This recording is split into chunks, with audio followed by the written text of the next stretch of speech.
Hello guys, welcome to my channel Initial Solution. In this video, I'm going to show you how to leave a group chat on Android.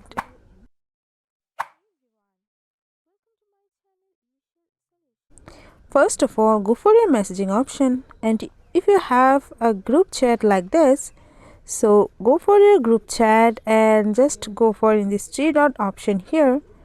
Now just you have to tap on delete and just go for delete. So yeah, you can see now it's gone. So this is how you can leave a group chat on Android. So guys, if you found this video helpful, then please like, comment and share, subscribe to our channel and don't forget to hit the bell icon for more videos like this. Thank you.